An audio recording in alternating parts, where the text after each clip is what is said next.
Untuk acara yang pertama itu adalah kata sambutan dari kepala sekolah yang kali ini akan diwakili oleh Ibu Mas Delina Undang kepada Ibu Mas Delina.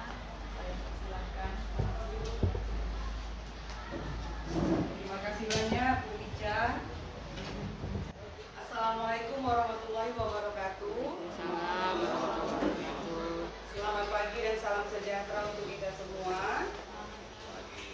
Puji syukur kita panjatkan kehadiran Allah Subhanahu wa taala yang mana pada pagi hari ini kita masih diberikan kesempatan untuk melaksanakan kegiatan kita yang saya yakin ini akan bermanfaat bagi kita semua, yaitu tentang penerapan budaya positif di lingkungan sekolah. Yang seiman dengan saya, marilah kita menyampaikan salawat dan salam kepada Nabi besar kita Muhammad SAW. Semoga kelak kita mendapatkan syafaat dari beliau.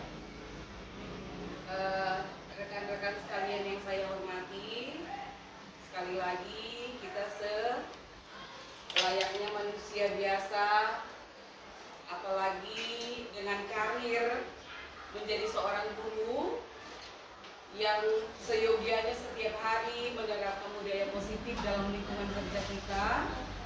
Saya yakin itu sudah kita laksanakan, dan untuk membudayakan ini tetap terus berlanjut dengan baik, tidak ada salahnya kita berikan penyegaran bagi kita bersama, ataupun dalam hal ini akan disampaikan oleh rekan kita juga dalam diseminasi tentang penerapan budaya positif di lingkungan sekolah.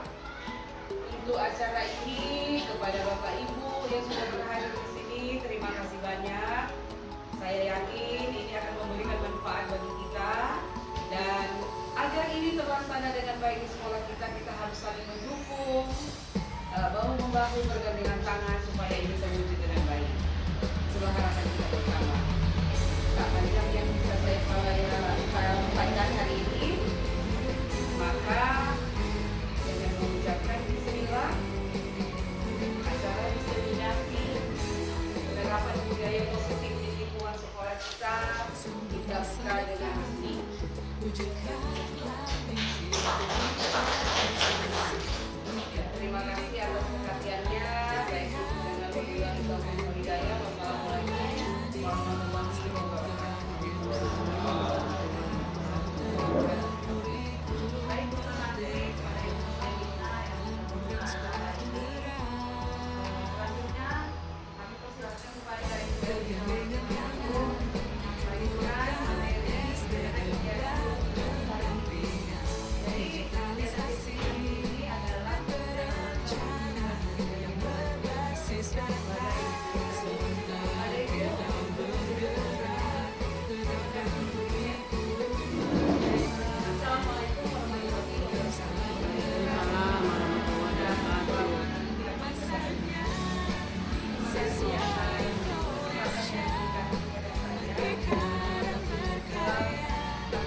ya kepada untuk nilai kebajikan itu ada. Nah ini nilai kebajikan itu apa? Apa saja yang tercatat di sana? Yang tercatat di sana itu sudah kita terapkan, yaitu nilai-nilai yang ada pada program Karya Pancasila. Dan di sini ada beriman dan bertakwa, kemudian berakhlak mulia, berikutnya berpemikiran dan global, mandiri, bernarasi kritis, kreatif, dan sebagainya. Nilai ini sudah dapat diterapkan sebenarnya dalam kelas, bahkan setiap mahasiswa kita sudah sering menyajikan lagu ini agar anak-anak itu terbiasa dan anak-anak itu memahami apa yang sebenarnya itu. Nah, Bapak dan Ibu, ini pada kegiatan ini dalam keseharian kita belajar, Bapak dan Ibu itu sering melakukan namun selain ibadah dan jasa terkadang kita menganggapnya itu baik, tapi ternyata ada hal-hal yang memang harus kita batasi. Nah, untuk yang pertama itu pemberian hukuman. Nah, bagaimana dengan pemberian hukuman yang Bapak Ibu pahami selama ini? Apakah pemberian hukuman itu termasuk untuk mendisiplinkan siswa? Silakan Bapak Ibu yang mau memberikan tanggapan. Baik Bapak dan Ibu, Bapak dan Ibu sering memberikan hukuman, tujuannya itu untuk mendisiplinkan siswa.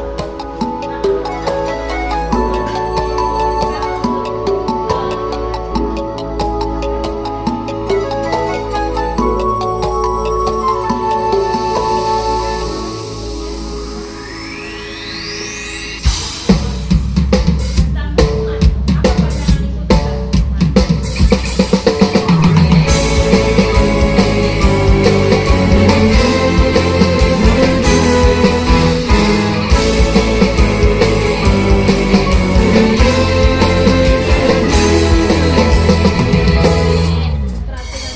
Sambut masa depan, wujudkanlah mimpi, raihlah prestasi, berikan pendidikan dari hati nurani melayani.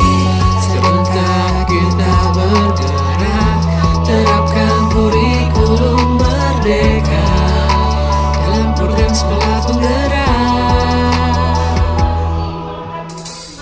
Bergandengan tangan, kuatkan SDM dan pendampingan, digitalisasi dan perencanaan yang berbasis data. Sebentar kita bergerak, terapkan kurikulum merdeka dalam program sekolah penggerak.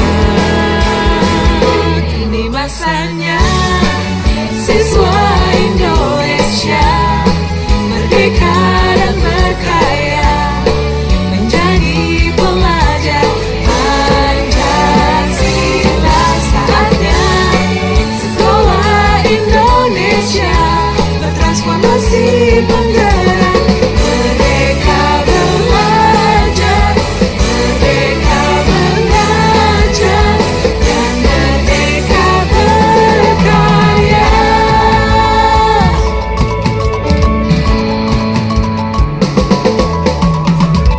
Bergandengan tangan, hadapi tantangan, hidupkan rintangan, pulih lebih cepat, bangkit lebih kuat, Indonesia hebat.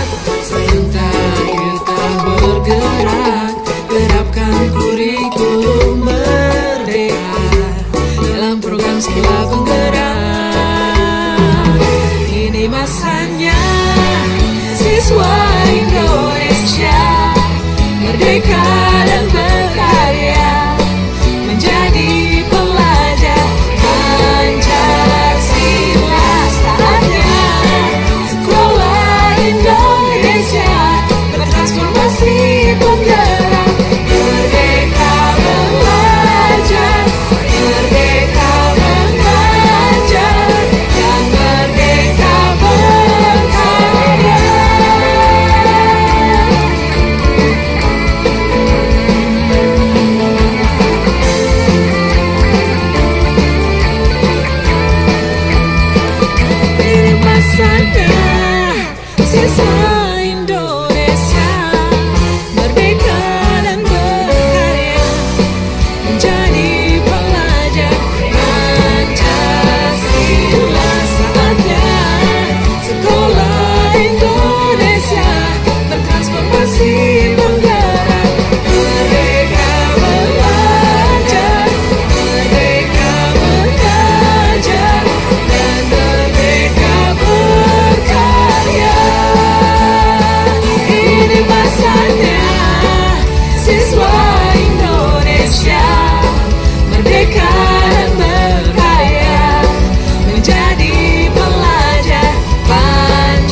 tapi kita tidak berpikir apakah hukuman itu sesuai dengan kesalahannya atau apakah hukuman itu tidak berdampak. Sekarang kita tidak berpikir sampai sejauh itu. Bapak dan Ibu mungkin masih ingat pengalaman Bapak itu sebagai siswa pernah mendapat hukuman. Sampai saat ini Bapak dan Ibu sebagai guru, Bapak dan Ibu masih mengingat hukuman yang diberikan itu. Nah kita untuk generasi yang sekarang ini coba mulai hindari menggunakan apalagi hukuman yang memang kita tidak merupakan berdampak. Cobalah Bapak dan Ibu mulai menghindari itu. Kemudian Siswa Indonesia nah ini tadi dapat Bapak dan Ibu sudah sering melakukan bahkan saya sendiri juga sering melakukan bahwa siswa tidak bekerja juga saya cuma tapi nanti kalau benar mereka mereka akan ingat apa dong ini ada pesan-pesan nah yang seperti itu coba Bapak dan Ibu mulai nah ini konsekuensi yaitu tindakan terhadap suatu pelanggaran. Hukuman berfokus pada membuat siswa belajar dan menyadari tindakan. Nah, jadi kalau tadi hukuman dihindari, Bapak Ibu beralih ke konsekuensi. Kita berikan sanksi, tapi sanksi itu kita dasarkan kepada pelanggaran yang mereka buat. Jadi tidak meninggalkan kesan yang begitu mendalam. Mereka akan lupa dengan apa yang sudah kita lakukan. Restitusi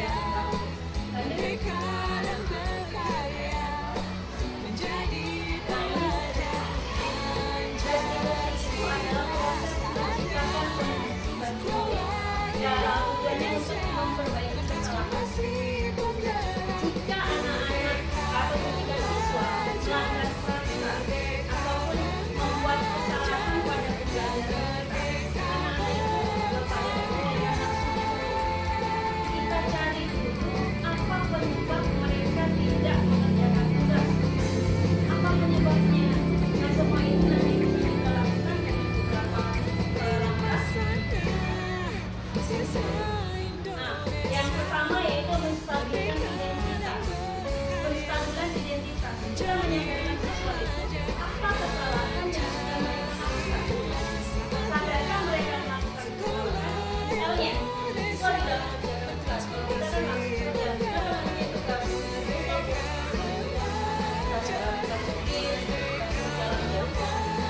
Jadi tidak ada yang boleh mulailah Bapak dan Ibu cari tahu apa penyebabnya dia tidak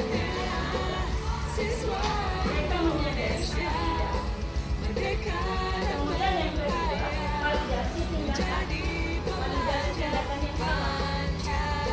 Secara tidak langsung, siswa itu mengakui bahwa dia itu telah membuat kesalahan. Dan yang ketiga adalah menanyakan keyakinan. Nah, kalau dia sudah tahu kesalahannya, kita kembalikan lagi ke keyakinan masyarakat. Apa kira-kira keyakinan jelas yang sudah dilanggar mereka, dilanggar anak tersebut. Jadi dengan seperti itu, mereka akan menyadari tentang kesalahannya dan akan membuat konsekuensi sendiri bahwa dia tidak akan mengulangi kesalahan. Nah, di sini ada teori kontrol. Yang pertama itu guru, si guru mengontrol murid, kemudian semua penguatan positif, berikutnya kritik dan membuat orang merasa bersalah, kemudian orang dewasa memiliki hak untuk memaksa. Nah, yang seperti ini jangan terlalu memaksa ya Bapak dan Ibu. Nah, ini posisi kontrol sebagai guru. Yang pertama adalah guru, yang kedua pembuat merasa bersalah, kemudian teman, pemantau, dan manajer. Semuanya ini Bapak dan Ibu melekat pada diri Bapak dan Ibu. Nah, kalau saat menghadapi masalah, silakan Bapak dan Ibu koreksi ke diri sendiri Bapak dan Ibu berperan sebagai apa. Yang paling dihindari adalah berperan sebagai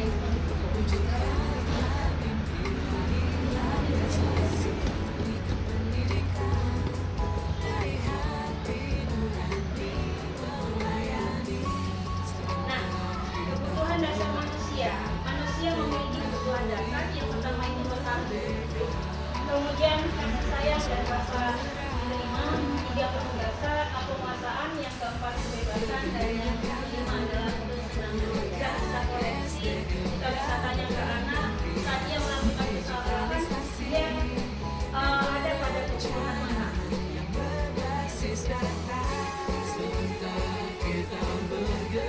Baik Bapak dan Ibu, demikianlah diseminasi yang bisa saya lakukan untuk penerapan budaya positif di lingkungan sekolah kita. Saya harapkan Bapak dan Ibu menerapkan apa yang sudah kita dapatkan, yang kira-kira kurang tepat silakan diperbaiki, dan Bapak yang sudah lakukan yang dapat dilakukan silakan mulai hari ini dari sekarang kita menerapkan terima kasih Bapak dan Ibu atas perhatian. Assalamualaikum warahmatullahi wabarakatuh. Baik, terima kasih Bu Eliawan yang sudah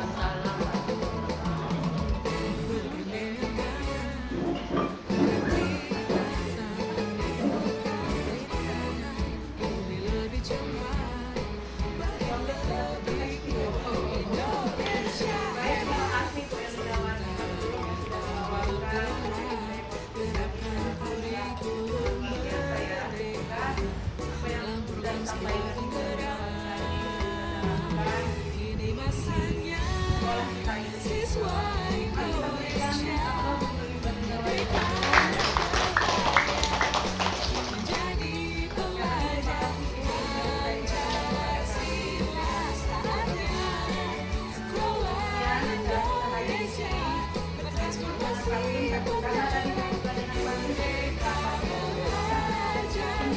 sudah disampaikan itu sekolah kita ini. Mari kita berikan aplaus untuk Ibu Eliawan. Sedih kali mantunya Bu. Kira-kira mana yang lebih berdampak? Hukuman daripada ujian. Apakah bisa diukur kira-kira mana yang lebih berdampak?